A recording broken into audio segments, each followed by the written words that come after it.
Hey there, welcome to the Hot Slice podcast, brought to you weekly by Pizza Today magazine. I'm your host, Jeremy White, editor-in-chief of the aforementioned best darn magazine on the planet. And today I am joined by none other than my usual co-host, executive editor Denise Greer. What's up, Denise? Why, hello, Jeremy. I am Hello. well. I know, right? I'm just feeling it. It's Monday. We're all happy. We're all smiles. Yep. We have a week ahead of us and a lot of good things coming this week. We're working on finalizing the June issue of Pizza Today magazine. No. We're sending that off to press. We are working on the next installment of Pizza Today Weekly, which is our weekly newsletter. Please go to pizzatoday.com and subscribe to that. If you do not already receive it, it is packed with all kinds of great information. And we, Absolutely. as always, are planning and thinking about and looking forward to all kinds of new content for the Pizza Expo 365 platform. Absolutely. And we have a lot of new seminars rolling, I think, at the end of this week too. So Right. we're gonna have a lot of new sessions for everyone to get on there and really dive deep into a subject. And I take notes on it too. I'm sitting here when I go through them and listen to them and watch them. I'm taking notes the whole time. So it's a great place to learn the industry and learn maybe an aspect that you're not good at. Absolutely. Always in learning mode, ever curious. And that's the way to be. Absolutely. Well, our guest today certainly He's in learning mode at all times as well, it seems like. Absolutely. We're on the line with Marcus Medina, and he's with Hella Pie Pizza Company. Pie Pizza Company. California.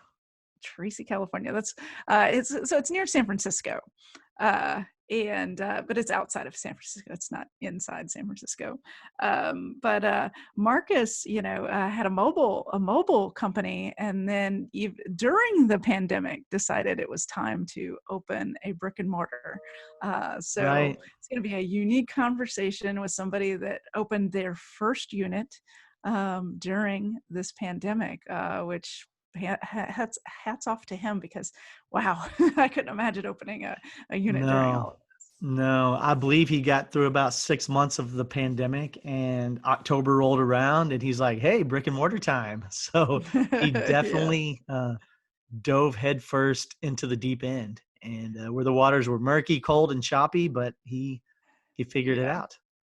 Yeah, well, figuring out something he does, like a lot of our pizzeria pizza makers and pizzeria owners, he is self-taught. He learned it on his own. He wasn't coming up through another pizzeria. He had to just learn on the fly and just get it all down. So that's going to be an interesting conversation as well. Yeah, we'll talk with him about that. That's he's a man after my own heart with that. I tend to learn best through trial and error and experimentation myself. I respect anyone who can sit down with a mentor and kind of get taught and learn things that way. But my brain tends to operate differently, and apparently his does as well, because he just jumped in, like we said. So. Yeah, I do the same thing. I believe in jumping in, seeing what happens, and make your mistakes, because I learn way much more through trial and error and failure than I do mentoring, I think. Time to get those no regrets tattoos with regret spelled incorrectly, like the movie. Yes, exactly. All right, on that note, let's bring on Marcus. Okay, here we go. Performance Food Service is proud to deliver high-quality products, innovative technology, and custom operational solutions to restaurants of all sizes across the country. The flagship division of Performance Food Group, with deep roots in the restaurant industry, Performance Food Service has been the exclusive distributor of the Roma family of brands for more than 65 years. This signature relationship has allowed Performance Food Service to become a leader in the pizza and Italian segment of food service nationwide. Every pizza you serve makes an impression. Make each one count with Bacio Exceptional Italian Pizza Cheese. With a kiss of buffalo milk, velvety melt, extraordinary stretch, no overbrowning, and superb reheat, Bacio is the unparalleled performer designed to consistently impress. And only Bacio offers the Gold Club Rewards program, which provides monthly cash back and exclusive marketing support. Schedule a demonstration at baciocheese.com/hotslice and discover how Bacio Exceptional Italian Pizza Cheese creates pizzas that impress. All right, Marcus. So Hella Pie Pizza began as a non-traditional location. Is that correct? Yeah, we started out as a mobile pizzeria when we first started farmers markets, breweries, wineries, all that private catering stuff about 3 years ago. And you made the transition to brick and mortar, I believe, within the last year. Yeah, in Wow. October of this year, October 15th was kind of like our first day selling pizzas. So yeah, it was just recently. Hats off to About you, 6 months. man. Going brick and mortar with the pandemic. What was it like opening up that brick and mortar location? Can you give us a little insight into opening that up? Yeah, it's the spot was tough. I'm completely self-taught, like as far as pizza making goes, business goes. So everything I kind of like learn on my own timeline. COVID just kind of made that a little bit harder, just because like you're focused on so many things, running the pizzeria, learning how to bake on a new oven, and then you have all these, the pandemic things that you have to worry about. So definitely a challenge, but also our business model is worked out kind of perfect, I guess you could say, just because we're takeout only. We don't have a public restroom that you can use, so we're designated to do takeout only. So it was nice for our customers to kind of like come in, get their pizzas, and go home and enjoy them, because that's all you could do for a while. So whereas a lot of the other restaurants, was they had to basically change their model around, and for us, we just were consistent with the takeout. Were Now, was you that- at all Sorry, go ahead. hesitant or scared to open during a pandemic? Now, I know in October things were starting to get a little bit better, but we were still very much in the midst of a pandemic. We were still very much operating under a lot of restrictions that have eased a little bit since then. What made you think that was the right time to fully open a brick and mortar pizzeria? I mean, I have a lot of faith, and I feel like God's timing is flawless. Basically, I was very afraid when it happened, being in our mobile situation. All of those breweries, wineries, farmers markets, all of those stopped. So in around April, I didn't know what I was going to do. I was just kind of sitting around, couldn't do anything. And then all of a sudden, this location opened up in my hometown where, it was a bakery before. And so when that location opened up, it was like my prayers were answered, because I was stuck for just a few months. And so I went in it, and I wasn't scared at all. Like, I was ready for it. And I knew the business model that we had was going to be perfect for the pandemic. So I just had a lot of faith that everything was going to be good. Absolutely. And, that takeout model, so you had already said that, hey, this is the model we're going to go with, even way before the pandemic. And so that never really changed, even as we went into to October when you actually opened, right? Yeah. It never really changed. I wanted to do slices, and I knew slices were going to kind of be a little hard to do right out the gate. So and then I didn't really know how to make 18-inch pizzas yet. So I was stuck just with the tools that I had. So I just was making 12-inch pies to go. That's what we did at the farmer's market. People were used to it. We stuck with a small menu. We have, a specialty, a cheese, a pepperoni, and a margarita. And our specialty rotates every week. So a lot of our customers were already used to that. They were just used to only getting us one day a week. So I knew that it was going to give us a lot more exposure. A lot of people work on the weekends, weren't able to get our pizzas. So we were selling out consistently, at the farmer's market. So getting into the location was nice, because, I got 5 days a week to sell pizzas. Absolutely. Something I'm interested in is, here you have this brand new pizzeria. Things are operating a little differently in the world in October, correct? So how did you kind of market that grand opening? How did you get people out for to know that you were there and available for the opening? I think just social media really, I like to share kind of like our story through social media. When we first started the pizzeria, 3 years ago, we shared the process of building the trailer, building, showing the blueprints for the trailer. So during that process of getting our location, I would share a mural being painted on our walls, or ovens going in, or just the little pieces that put the pizzeria together. And then by time, it was time to open, I think that, excitement was built up, and, we already have a really good local following. So we're super blessed for that. Like the first event that we did in March 2017, there was a line of like 60 people. I only brought 60 pizzas. So it was just like the line was so long that we were sold out before we even opened. So it was kind of the same situation when we opened up our location. And that says a lot about our community for sure. Outstanding. Now, are you having the same difficulty that other pizzeria owners and restaurant owners in general, really all business owners across the country, are having with an employee shortage, labor shortage? Are you fully staffed? And if so, how? I'm seeing it so much right now, going around on social media. I'm so busy all the time that I don't really get to talk to a whole lot of local people. So I'm not sure if it's a local problem or just an everywhere problem. For me personally, we have enough people. I've been super blessed with having a lot of the same people for the last 3 years working for me. And so that retention of those employees has helped out a lot. And then I have family that is chipping in. My brother-in-law works for me, my sister-in-law works for me, and nobody wants to leave a family member high and dry. So that's definitely helpful. But I know that we're going to start doing our catering and start needing some people. I'm a little scared because of everything that's going on with trying to get help. So I hope that we'll be okay.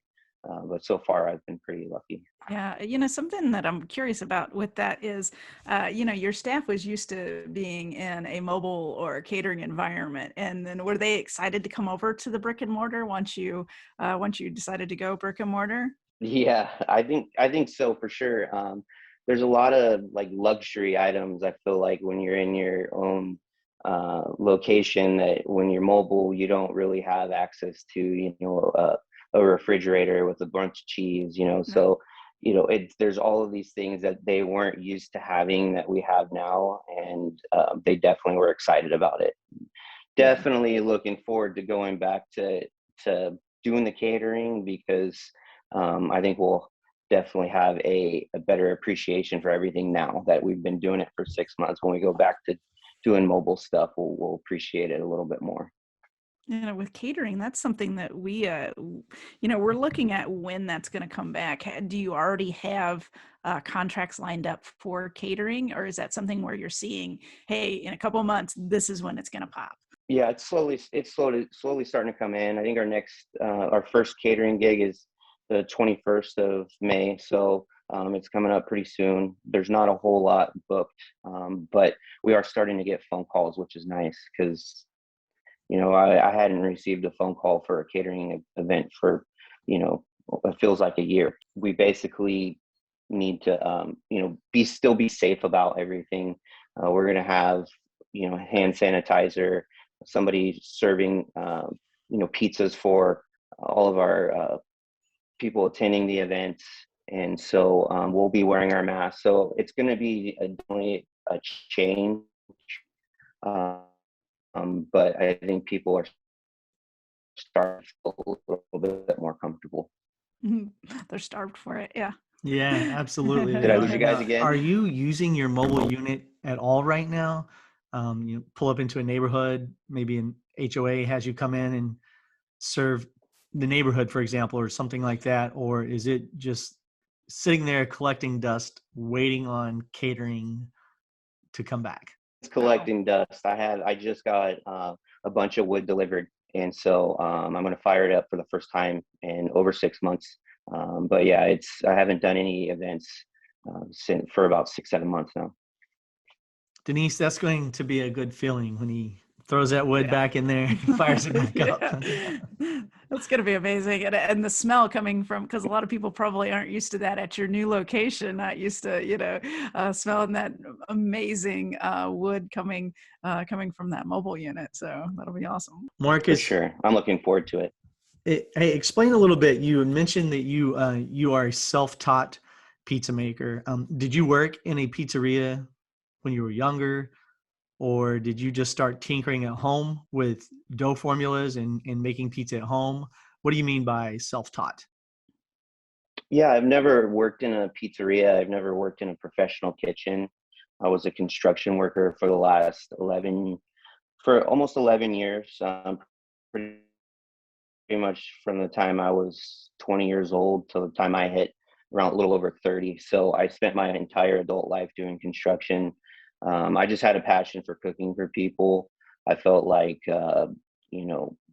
pizza was a nice vessel, and it brought a lot of people around the table and made people happy. It made me happy. So I basically bought a wood-fired oven and went online, watched videos, got the pizza Bible, studied it, went on the forum, just basically anywhere I could get information on how to make pizza, and then just slowly started teaching myself how to manage a fire better, to get a better product, just practicing. So that's what I mean when I'm self-taught. I feel like I was taught by Tony Gimignani and, a lot of Lars Smith. Like, I feel like all of these people taught me how to make pizzas, but just not physically there, just by the information that they've shared and put out.